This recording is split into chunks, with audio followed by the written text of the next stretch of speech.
If you are enjoying these giant bedtime stories and want to follow along on the giant's adventures, please hit the subscribe button down below.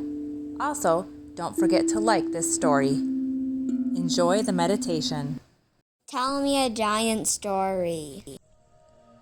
It was a Wednesday up on the giant mountain when it began to snow. It wasn't just a little bit of snow. It was huge flakes of snow. And they sure were coming down fast. And before they knew it, the 4 giant children had snow up to their ankles. And they could not wait any longer. They had to go outside and play in it. So they put on their snow pants, they put on their jackets, their hats, their boots, and last their mittens, and headed out their door. "I'm going to build a snowman," Luna said. "You want to help?" "Of course," said Apple Peach Banana. "I'm going to start on the bottom ball of the snowman," Bo said. And Ernie said, "I'm going to work on the top ball." Lucky for the giant children, the snow was just the right texture to make snowballs. So Bo made the bottom big snowball and secured it to the ground. Apple Peach Banana and Luna made the middle snowball. It was pretty heavy. They had to lift it up on top of the bigger snowball. And Ernie made the tinier snowball. And he asked Bo to help him lift it up onto the middle snowball to complete the snowman's body.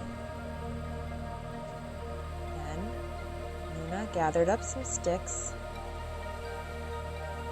while Bo went inside to get a carrot. And Apple Peach Banana was up to something when she came back with squirt bottles. First, Luna stuck the sticks into the middle snowball to make the snowman's arms. Then Bo reached up to the top snowball and placed the carrot square in the center to make the nose.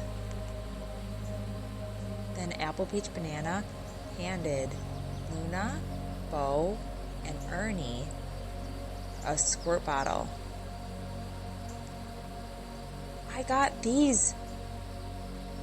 It's watercolor paint mixed with water and spray bottles. We are going to make a tie-dye snowman." Luna said, "Apple Peach Banana, that's the best idea I've heard since I had the idea about building the snowman." Apple Peach Banana handed out the spray bottles she had. She gave Luna the purple spray bottle, Bo the blue spray bottle. She kept the orange spray bottle for herself and gave Ernie the green spray bottle. Bo said, "I'm going to give it blue eyes," as he sprayed right where the snowman's eyes should be. "I'm going to give it purple lips," said Luna, and she sprayed on the cutest little smile right on that snowman. Ernie and Apple Peach Banana decorated the rest of the giant snowman with the orange and green spray. When they were done, they stepped back and admired their hard work. Their snowman was the prettiest snowman that they had ever seen. And they were all quite proud of it. So they spray painted their names in the snow next to the snowman. Luna sprayed Luna in purple. Bo sprayed Bo in blue. Apple, Peach, Banana wrote A for apple, P for peach, and B for banana. And Ernie did the best he could to write his name in green. He tried really hard to get all the letters right, but something looked a little off about it. He didn't care, though, because he knew it said his name. Luna said, "I want to write the snowman's name. What should we name it?"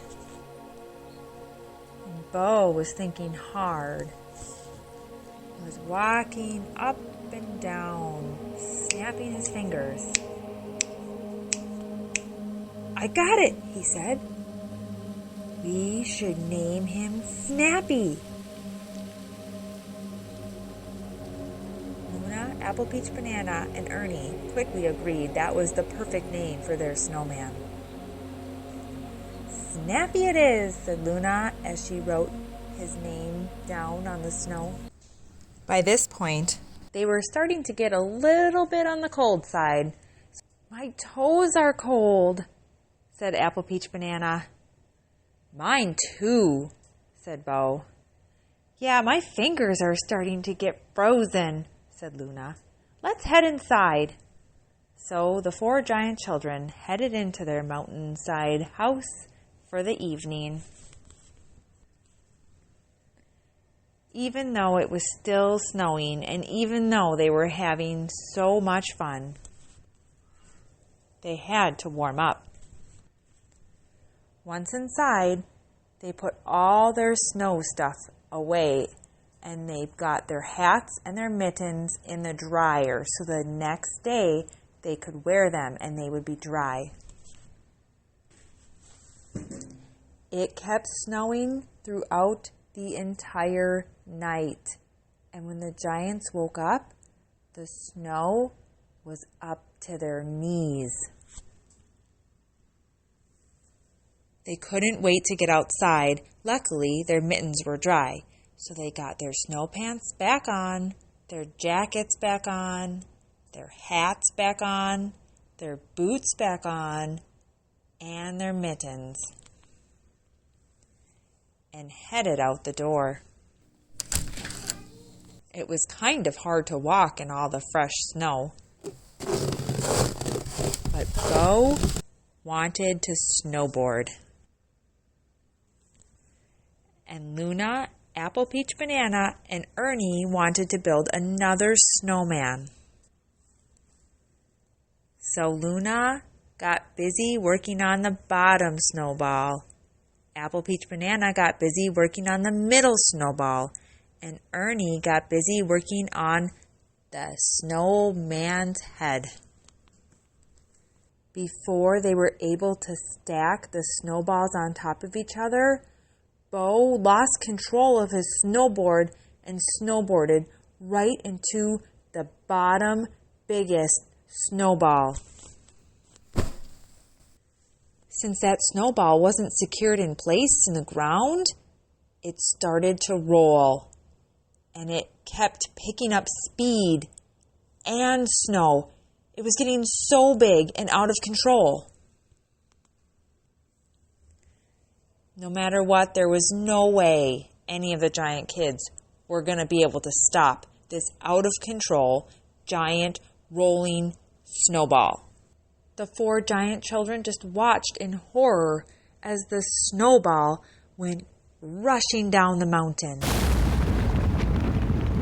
Unfortunately, it squashed right into Snappy the snowman and kept going.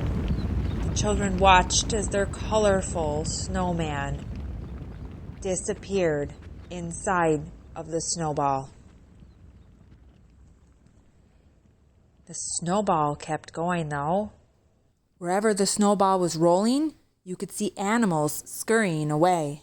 A snow rabbit was hopping away. Squirrels were jumping out of the way.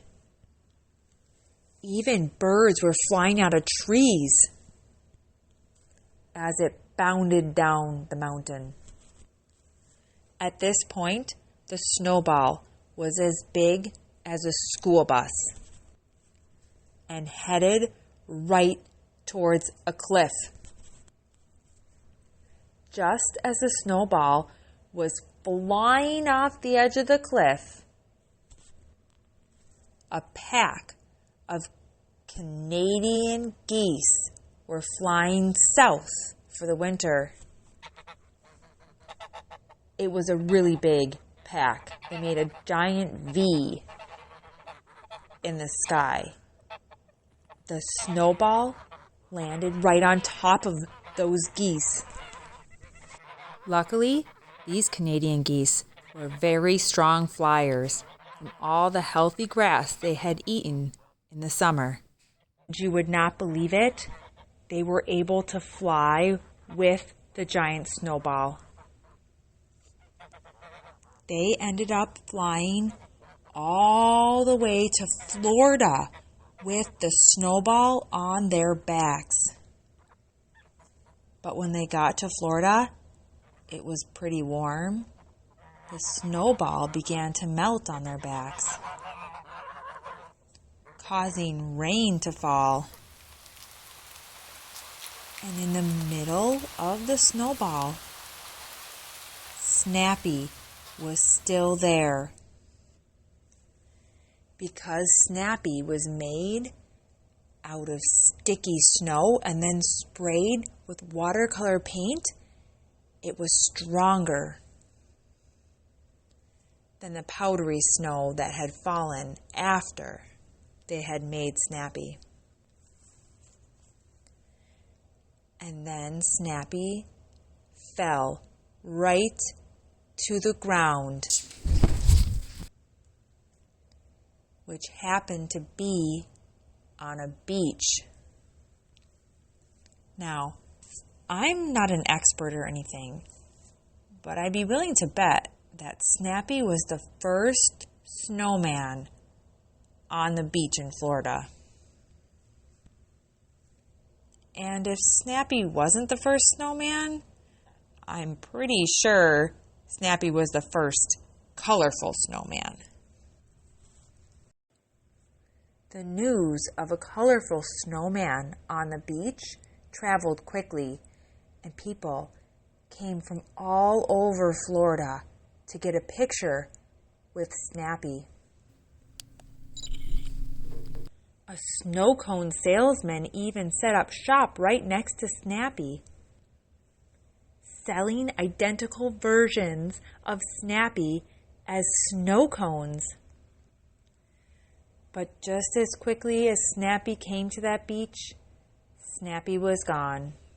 The giant children sure would be proud to see Snappy and how famous he had become in Florida.